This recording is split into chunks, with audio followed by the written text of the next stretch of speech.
Friends, இன்றைக்கி நம்ம பார்க்க போகிறது எப்பொழுதும் நம்ம வீட்டில் இருக்கக்கூடிய ஒரு பொருளை வச்சு குழந்தைகளுக்கு பிடிச்சமான கொஞ்சம் காரமும் அதிக மொறுமொறுப்பும் கூடிய ஒரு ஸ்நாக்ஸ் தான் இன்றைக்கி நம்ம பார்க்க போகிறோம்.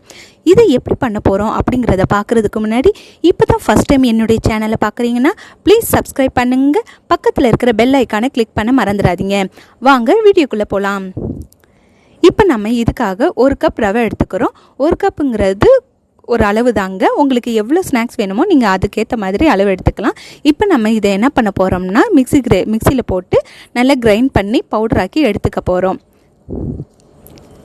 அதுக்கப்புறம் இதோட என்னென்னலாம் நம்ம சேர்க்க போகிறோம்னு பார்த்திங்கன்னா, கொஞ்சமாக உப்பு சேர்க்க போகிறோம். இதோட சீரகம் கொஞ்சம் சேர்த்துக்க போகிறோம். சீரகம் இல்லைன்னா நீங்கள் ஓமம் கூட சேர்த்துக்கலாம். அது ஒரு நல்ல ஃப்ளேவர் கொடுக்கும். அதுக்கப்புறமா கொஞ்சமாக மிளகாய்த்தூள் டேஸ்ட்டுக்காக சேர்த்துக்க போகிறோம். இதோட கொஞ்சம் எண்ணெயும் சேர்த்துக்க போகிறோம். உங்களுக்கு வேணும்னா பட்டர் கூட நீங்கள் இதில் சேர்த்துக்கலாம். இப்போ நம்ம இதை நல்லா மிக்ஸ் பண்ணி தண்ணி ஊற்றி நல்லா மிக்ஸ் பண்ணி எடுத்துக்க போகிறோம். ஒரு சப்பாத்தி மாவு பதத்துக்கு நம்ம பிணைஞ்சு எடுத்துக்க போகிறோம். சப்பாத்தி மாவுன்னு பார்க்கும்போது இதை கொஞ்சம் தண்ணியாகவே நம்ம பிணைஞ்சோம்னா நல்லாயிருக்கும். ஏன்னா ரவைங்கிறனால கொஞ்சம் தண்ணி நல்லா இழுக்கும்.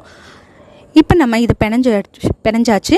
இதை நம்ம என்ன பண்ண போகிறோம்னா ஒரு அரை மணி நேரம் ஊற வச்சு எடுத்துக்க போகிறோம். இப்போ பார்த்திங்கன்னா இது நல்லா அரை மணி நேரம் ஊறியாச்சு. இது பார்த்திங்கன்னா உங்களுக்கே தெரியும் தண்ணியை நல்லா இழுத்துருக்கு. இப்போ இதை ஒரு பெரிய பால் சைஸில் நம்ம 2 பிரிவாக எடுத்துக்கலாம். இதை இப்போ சப்பாத்தி தேய்க்கிற மாதிரி சப்பாத்தி கட்டையில் வச்சு நம்ம தேய்ச்சி எடுத்துக்கலாம். நல்ல சப்பாத்தி மாதிரி தேய்ச்சதுக்கப்புறம் பார்த்திங்கன்னா ஒரு ஃபோக் வச்சு இது போல் குத்தி எடுத்துக்கிட்டிங்கன்னா நம்மளுக்கு பூரி போல் உப்பாமல் வரும். உங்களுக்கு விருப்பம் இருந்துச்சுன்னா நீங்கள் இதை பண்ண தேவையில்லை. இப்போ நம்ம இதை என்ன பண்ண போகிறோம்னா நம்மளுக்கு விருப்பமான ஷேப்பில் கட் பண்ணி சின்னதாக கட் பண்ணி எடுத்துக்க போகிறோம். நான் ஒரு டைமண்ட் ஷேப்பில் கட் பண்ணி எடுத்துக்கிறேன். உங்களுக்கு விருப்பமான ஸ்கொயர் ஷேப்பில் இல்லை ட்ரையாங்கிள் ஷேப்பில் கூட நீங்கள் கட் பண்ணி எடுத்துக்கலாம். இப்போ நம்மளுக்கு இது ரெடி ஆயிடுச்சு. இது நம்ம இப்போ எண்ணெயில் பொரிச்சு எடுக்க போகிற நேரம் மட்டும்தான் நம்மளுக்கு மிச்சம். இப்போ 1 by 1 நம்ம எண்ணெயில் போட்டு எடுத்துக்கலாம். பார்த்திங்கன்னா நல்லா பொரிஞ்சு வந்துக்கிட்டு இருக்கு.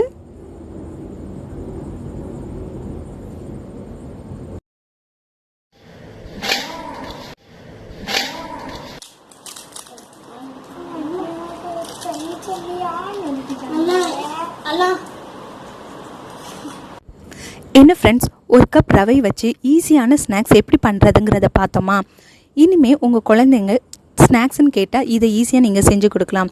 இந்த வீடியோ உங்களுக்கு பிடிச்சிருந்துச்சுன்னா ஷேர் பண்ணுங்கள், லைக் பண்ணுங்கள், கமெண்ட் பண்ணுங்கள். அப்படியே சப்ஸ்கிரைப் பண்ணி பக்கத்தில் இருக்கிற பெல் ஐக்கானை கிளிக் பண்ண மறந்துடாதீங்க. தேங்க்ஸ் ஃபார் வாட்சிங்.